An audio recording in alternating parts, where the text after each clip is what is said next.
اعوذ باللہ من الشیطان الرجیم بسم اللہ الرحمن الرحیم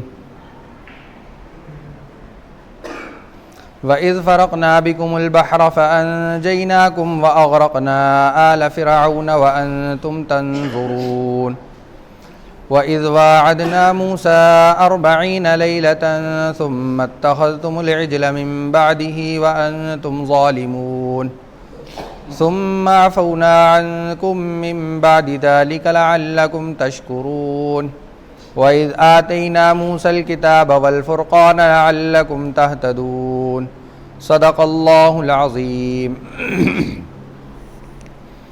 سورہ بقرہ کی آیت نمبر 50، 51، 52، 53 تلاوت کی گئی، جس کا ترجمہ ہے وَإِذْ فَرَقْنَا بِكُمُ الْبَحْرَ، اور یاد کرو اس وقت کو جب کہ ہم نے تمہارے لیے سمندر کو پھاڑ دیا، فَأَنْجَيْنَاكُمْ، اور تم کو نجات عطا فرمائی، وَأَغْرَقْنَا آلَ فِرْعَوْنَ، اور فرعون کے لوگوں کو ڈبا کر غرق کر دیا، وَأَنْتُمْ تَنْظُرُونَ، اور تم سب یہ نظارہ دیکھ رہے تھے۔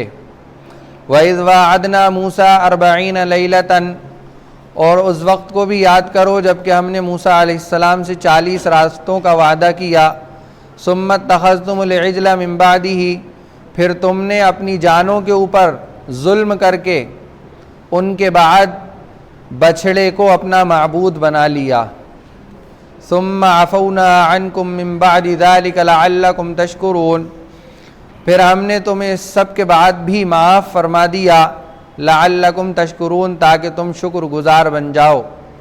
وَإِذْ آتَيْنَا مُوسَى الْكِتَابَ وَالْفُرْقَانَ لَعَلَّكُمْ تَهْتَدُونَ، اور وہ وقت یاد کرو جب کہ ہم نے موسیٰ علیہ السلام کو کتاب یعنی تورات عطا فرمائی، اور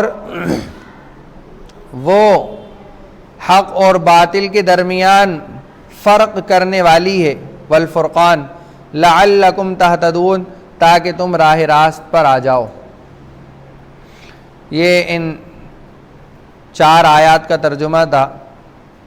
یہ سب اللہ تبارک و تعالی بنی اسرائیل کو ان کے اوپر کی گئی نعمتوں کی یاد دہانی کرا رہے ہیں۔ اللہ تعالیٰ نعمتیں یاد دلا رہے ہیں، یا بنی اسرائیل اذکروا نعمتی التی انعمت علیکم، کہ بنی اسرائیل یاد کرو ہماری ان نعمتوں کو جو ہم نے تمہیں عطا کر رکھی ہیں۔ وَأَنِّي فَضَّلْتُكُمْ عَلَى الْعَالَمِينَ، اور سارے جہان والوں پر ایک طرح کی فضیلت تمہیں دے رکھی ہے۔ اب وہ نعمتیں کیا کیا ہیں؟ وہ نعمتیں گنوائی جا رہی ہیں۔ وَإِذْ نَجَّيْنَاكُمْ مِنْ آلِ فِرْعَوْنَ، کہ ہم نے تمہیں فرعون کے لوگوں سے نجات عطا فرمائی کہ وہ تم کو سخت ترین عذاب دیتے تھے، تمہارے بچوں کو ذبح کر دیتے تھے اور تمہاری لڑکیوں کو زندہ چھوڑ دیتے تھے تاکہ ان سے خدمت گزاری کا کام لیں، عورتوں سے۔ اس کے بعد وَإِذْ فَرَقْنَا بِكُمُ الْبَحْرَ، کہ ہم نے تمہارے لیے سمندر کو پھاڑ دیا، سمندر کو پھاڑ دیا، اور تمہیں اس سمندر کے اوپر سے بحفاظت آسانی کے ساتھ گزروا دیا، اور اسی راستے پر ہم نے فرعون کو لا کر وہیں پر غرق کر دیا جہاں سے تمہیں گزارا تھا۔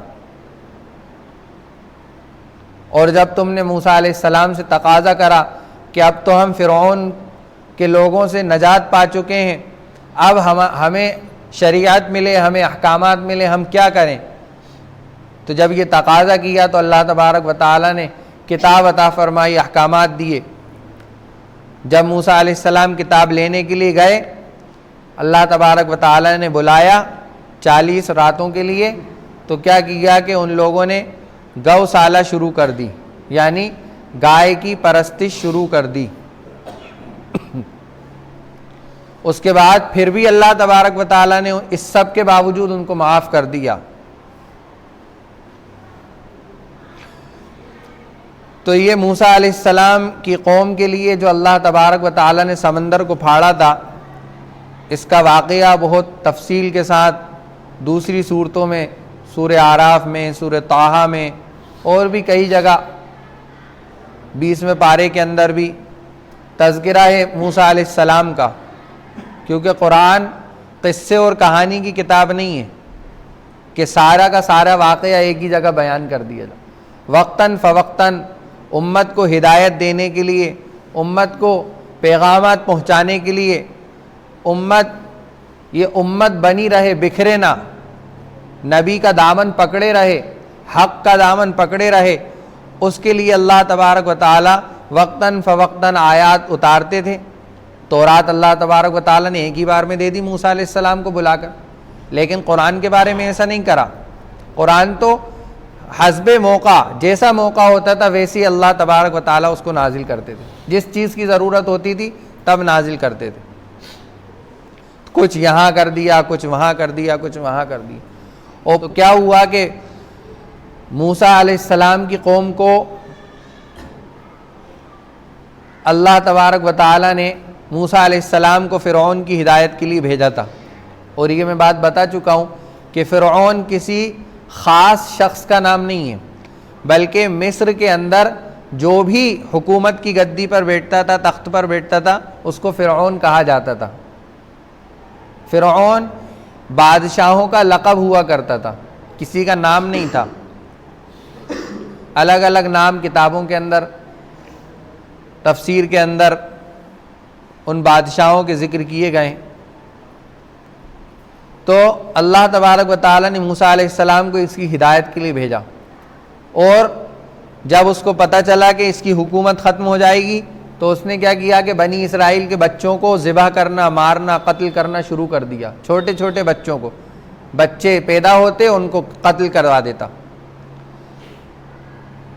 اب موسیٰ علیہ السلام کی پرورش اللہ تبارک و تعالی نے اپنی قدرت سے اسی کے گھر میں کرائی، وہیں بڑے ہوئے، وہیں پلے، وہیں اس کی موسیٰ علیہ السلام کی پرورش ہوئی۔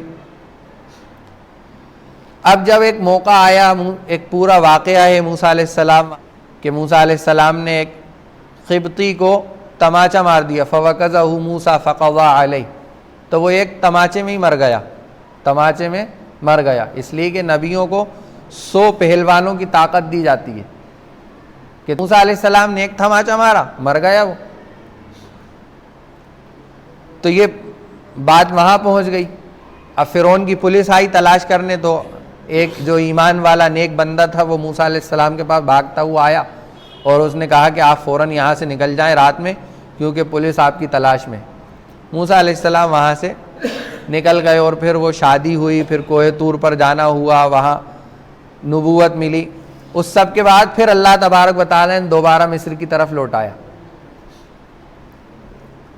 پھر موسیٰ علیہ السلام نے اپنی قوم کو دعوت دی، نبوت جو ملی تھی اس کا پیغام پہنچایا، اللہ کے پیغامات پہنچائے، فرعون کو بھی دعوت دی۔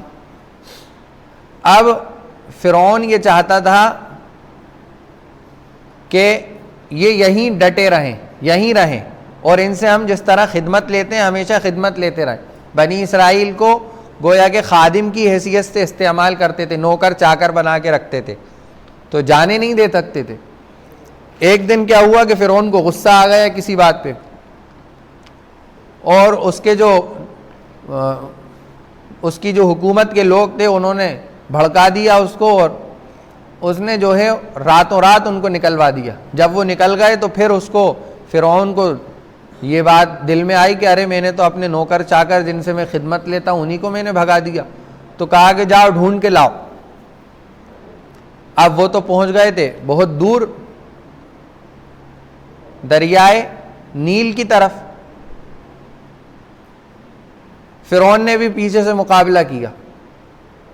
اب یہ موسیٰ علیہ السلام کی قوم ڈری کہ ارے اے موسیٰ، وہ تو ایسے تھے بالکل منہ پھٹ جس کو اپن کہتے ہیں نا، ڈرتے مرتے نہیں تھے وہ قوم موسیٰ علیہ السلام سے، وہ تو کھلم کھلا کہہ دیتی تھی کہ اللہ اے موسیٰ تمہیں مروانا ہی تھا تو کیا اپنے مصر کے اندر جہاں ہم رہتے تھے وہاں قبریں کم پڑ رہی تھیں جو تم یہاں ہمیں مروانے کے لیے لے آئے؟ یہاں مرواؤ گے ہمیں دریا میں ڈبوا کے؟ وہ پیچھے فرعون کا لشکر آ رہا ہے اور آگے دریا ہے، ہمارا کیا ہوگا؟ موسیٰ علیہ السلام نے کہا ڈرو مت، گھبراؤ مت، اللہ میرے ساتھ ہے۔ چنانچہ اللہ تبارک و تعالیٰ کی طرف موسیٰ علیہ السلام متوجہ ہوئے، وہی ہوئی کہ اپنی لاٹھی کو، جو لاٹھی تھی نا جو زمین پہ چھوڑ دیتے تھے تو کیا بن جاتی تھی؟ سانپ بن جاتی تھی، اور ہاتھ میں لے لیتے تو لاٹھی بن جاتی تھی۔ یہ معجزہ تھا موسیٰ علیہ السلام کا۔ تو اللہ تبارک و تعالیٰ نے حکم دیا کہ اپنی لاٹھی کو سمندر میں مارو، پانی کے اندر مارو۔ جیسے ہی مارا تو سمندر بیچ میں سے خالی ہو گیا، آس پاس دو پہاڑ نما بن گئے اور بیچ میں سے راستہ نکل گیا۔ اب موسیٰ علیہ السلام کی پوری قوم جو ہے پار ہو گئی۔ فرعون نے دیکھا تو فرعون نے کہا کہ ارے یہ تو میرا کرشمہ ہے، دیکھو مجھے دیکھ کر پانی نے بھی راستہ دے دیا۔ اب جب میاں حضور نے قدم رکھا پانی کے اندر اور پار ہونے کے لیے بالکل قریب بیچ میں پہنچ گئی پوری فوج، تو پھر حکم ہوا کہ ایسا کر دو۔ موسیٰ علیہ السلام نے ویسا کیا تو اللہ تبارک و تعالیٰ نے اپنے حکم سے پورے پانی کو ملا دیا، پانی مل گیا۔ اب قوم ڈوب رہی ہے، فرعون ڈوب رہا ہے اور کہہ رہا ہے کہ میں ایمان لے کے آیا موسیٰ کے پروردگار پہ۔ کیوں؟ کیونکہ اب وہ موت کے فرشتوں کو اپنے سامنے دیکھ رہا ہے، آخرت کا اور عالم، اس عالم کا منظر دیکھ رہا ہے جس عالم کے اندر اس کو جانا ہے موت کے بعد۔ تو اللہ تبارک و تعالیٰ نے کہا کہ اب ایمان تمہارا قبول نہیں ہے۔ وہ آیت ہے مجھے یاد نہیں آ رہی جس میں اللہ تبارک و تعالیٰ اس کی طرف اشارہ کر رہا ہے کہ تو فساد مچانے والا ہے۔ وہ کہہ رہا ہے کہ میں ایمان والوں میں سے ہوں، تو اللہ تبارک و تعالیٰ کہہ رہا ہے نہیں، میں جانتا ہوں تو ایمان والوں میں سے، اس لیے کہ اس سے پہلے بھی 3 یا 4 مرتبہ اس کو عذاب دیا جا چکا۔ کبھی عذاب آتا تھا جوؤں کی شکل میں، پانی میں جوئیں، کھانے میں جوئیں۔ کبھی عذاب آتا تھا خون کی شکل میں، جو پی رہا ہے اس میں خون، جو کھا رہا ہے اس میں خون۔ تو کیا کہا اس نے کہ اے موسیٰ تم اپنے منہ میں پانی لے کے میرے منہ میں کلی کر دو تاکہ وہ پانی رہ کر میرے پیٹ میں اتر جائے۔ سوچیے آپ کتنی مطلب کیسی ایک وہ ہے، یہ حرکت ہے۔ کوئی بھی اس طرح کی سوچ نہیں سوچ سکتا کہ کوئی اپنے منہ میں پانی بھر کے اس کے منہ میں کلی کر کے پانی پہنچائے۔ اس نوبت تک عذاب پہنچ گیا کہ وہ اس طرح کی حرکتیں کرنے لگے۔ کبھی عذاب آتا مینڈک کی شکل میں، کھانا کھا رہا ہے تو اس میں مینڈک آ رہا ہے، پانی پی رہا ہے تو مینڈک آ رہا ہے۔ جب یہ سب عذاب آتے تو کہتا کہ اے موسیٰ دعا کر دو یہ عذاب ہٹ جائے گا، میں ایمان لے آؤں گا۔ جب وہ عذاب ہٹ جاتا تو پھر وہ اور اس کے لوگ سب ویسے کے ویسے ہی اپنی ہٹ درمی میں اتر جاتے۔ تو جب یہ سب ماجرا اللہ تبارک و تعالیٰ پہلے دکھا چکے تھے تو اب اللہ تبارک و تعالیٰ نے کیا کہا کہ ہم تجھے پہلے عذاب دے چکے ہیں چھوٹے چھوٹے، اور تو نے اس طرح کی حرکت کی کہ جب وہ عذاب ہٹ جاتا تو پھر اپنی خدائی پر اڑ جاتا اور اپنے آپ کو خدا کہلواتا۔ اب تیرا ایمان قبول نہیں ہوگا۔ اس لیے کہا جاتا ہے کہ عقل مند آدمی وہ ہے جو موت سے پہلے موت کی تیاری کر لے۔ جب وہ سن لے کہ ہاں مجھے مرنا ہے اور مرنے کے بعد یہ سوالات ہوں گے۔ آج بہت بڑے بزرگ آئے تھے، پیر ذوالفقار صاحب کے خلیفہ ہیں حضرت مولانا کاتب صلاح الدین سیفی صاحب دامت برکاتہم۔ انہوں نے ایک بات کہی، اس پہ سے مجھے یاد آ گئی کہ جسے پتہ چل جائے کہ اس کے امتحان میں یہ سوالات آنے والے ہیں، پیپر لیک ہو جائے، جس کو کہتے ہیں نا پیپر لیک ہو گیا، 12ویں والوں کا پیپر لیک ہو گیا، اب سب کو پتہ چل گیا کہ ہاں یہ سوالات آنے والے، تو وہ کیا کرے گا؟ چپ چاپ بیٹھا رہے گا، تیاری نہیں کرے گا، خاموش بیٹھا رہے گا، کچھ نہیں پڑھے گا۔ ایسا ہوتا ہے کیا؟ جب اس کو پتہ چل گیا تب وہ فوراً وہ سوالات کی تیاری کرنے میں لگ جائے گا۔ تو اللہ تبارک و تعالیٰ نے اپنے نبی کے ذریعے سے ہمیں قبر کے اندر پوچھے جانے والے سوالات بھی لیک کروا دیے، اور میدان حشر میں قیامت کے دن جو سوالات کیے جائیں گے وہ بھی لیک کروا دیے، تاکہ ہم ان سوالات کی تیاری کر لیں، ان کے جوابات دینے کی۔ تو آدمی تیاری میں لگ جاتا ہے۔ تو چنانچہ کیا ہوا کہ وہ اس کو سمجھایا لیکن سمجھ میں نہیں آئی، بالآخر اللہ تبارک و تعالیٰ نے اس کو غرق کر دیا، جس کو کسی شاعر نے کہا ہے کہ فرعون غرق ہو گیا رب کے عذاب سے، موسیٰ کی قوم پار ہوئی موج آب سے۔ تو اللہ تبارک و تعالیٰ نے ان کو پار کرا دیا اس کو۔ اب اللہ تبارک و تعالیٰ نے اس سے کہا کہ اب ہم تمہارے بدن کو تمہارے بعد کے آنے والوں کے لیے عبرت کا سامان بنا کر قیامت تک تمہیں اسی طرح رکھیں گے۔ تو وہ جتنی دیر سمندر میں ڈوبا اتنی دیر میں کیا ہوا کہ کچھ بڑی مچھلیوں نے اس کی ناک واک کھا لی، باقی اس کا پورا بدن ویسا کا ویسا ہی مصر کے عجائب گھر میں آج بھی رکھا ہوا ہے۔ اور جن کو پتہ نہیں ہے وہ بیچارے وہاں فرعون کی لاش کے اوپر ابھی 4-5 دن پہلے واٹس ایپ پہ فوٹو آیا تھا کہ 2 لڑکے وہاں کھڑے ہو کے ہاتھ اٹھا کے دعا مانگ رہا ہے۔ بتائیے آپ، ایمان سیکھنے کی چیز ہے، دین سیکھنے کی چیز ہے، شریعت سیکھنے کی چیز ہے۔ صرف ہمارا کسی مسلمان کے گھر میں پیدا ہو جانا یہ جنت میں جانے کے لیے کافی نہیں ہے۔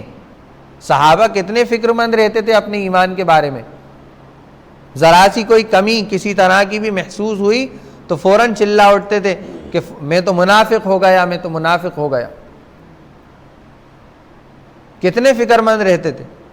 تو ہمیں کتنی فکر کی ضرورت ہے اس طرح کے ماحول میں، ان حالات کے اندر، جبکہ سارا کا سارا دار و مدار اس وقت ایمان کے اوپر، باطل کی ساری محنتیں، ہمارے دشمن کی ساری محنتیں ہمارے ایمان کو اور ہمارے بچوں کے ایمان کو چھیننے کے لیے لگی ہوئی ہیں۔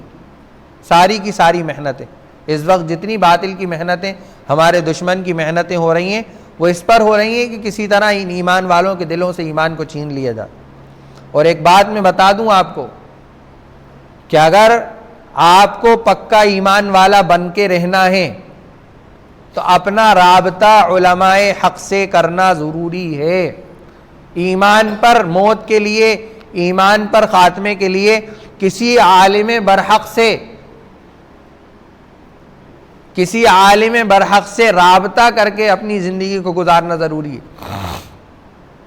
اگر کوششیں، یہ اس وقت کوششیں کی جا رہی ہیں کہ عوام کو علماء سے کاٹ دو، عوام کو علماء سے کاٹ دو، اس طرح کی کئی جماعتیں پھر رہی ہیں۔ اگر ہمیں اپنا ایمان پر خاتمہ چاہتے ہیں ہم اپنا، تو ہمارے لیے ضروری ہے کہ ہم کسی معتبر عالم سے، عالم حق کی صحبت اختیار کریں، اس سے رابطہ رکھیں، اس سے مشورے کریں، اپنی زندگی کے مشورے کریں۔ مشورہ بہت ضروری ہے، دین کا ہو یا دنیا کا ہو۔ سنے ہوں گے آپ نے فضائل، مشورہ دین کا ہو یا دنیا کا ہو کر لینا چاہیے۔ تو کس سے کر لینا چاہیے؟ جس سے ہم صحیح مشورہ لے سکتے ہوں، جو ہمیں صحیح مشورہ دے سکتا ہو۔ ہاں 2-4 مہینے آپ دیکھیں کہ اگر آپ ان کے مشورے سے سیٹسفائیڈ نہیں ہیں، متفق نہیں ہیں، تو آپ اپنا مشیر، مشورہ لینے والا کوئی کسی اور کو بنا لیں۔ ان کو بتانے کی بھی ضرورت نہیں کہ صاحب میں آپ سے مشورہ نہیں لے سکتا، ان کو بغیر بتائے آپ اپنا مشیر کسی اور کو بنا لیں، اس سے مشورہ لینے لگے۔ بس جس سے آپ کا دل متفق ہو جائے، پھر زندگی بھر اسی سے مشورہ لیں، جب تک یا تو وہ زندہ ہیں یا آپ زندہ ہیں۔